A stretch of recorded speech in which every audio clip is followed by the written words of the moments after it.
Τι είναι αυτό? Ένα σπουργίτη.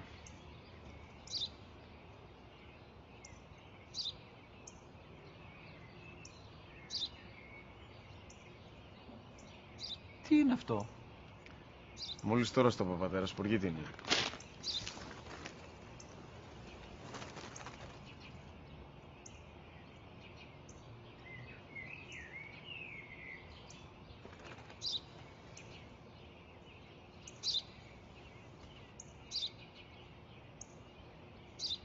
Τι είναι αυτό? Ένα σπουργίτη είναι, πατέρα. Ένα σπουργίτη.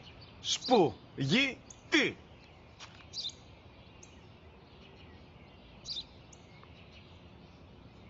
Τι είναι αυτό? Γιατί το κάνεις αυτό το πράγμα, μπορείς να μου πεις? Τόσες φορές σου είπα, είναι ένα σπουργίτη! Δεν το καταλαβαίνεις! Πού πας?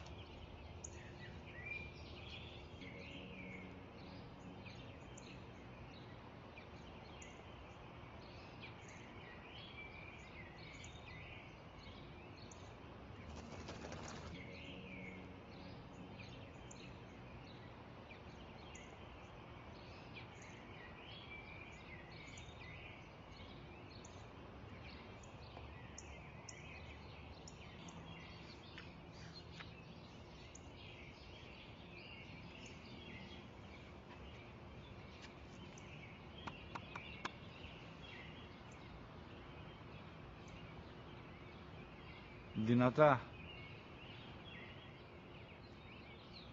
Σήμερα ο μικρός μου γιος που πριν λίγες μέρες έκλεισε τα 3 καθόταν μαζί μου έξω στο πάρκο όταν ένας σπουργίτη ήρθε και κάθισε απέναντί μας. Ο γιος μου με ρώτησε 21 φορές τι ήταν αυτό και του απάντησα και τις 21 φορές ότι ήταν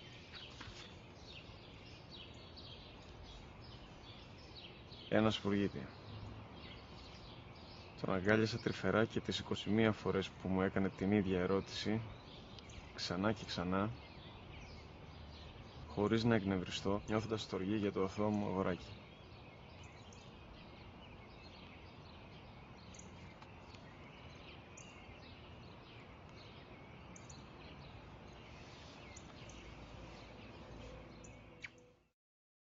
وقضى ربك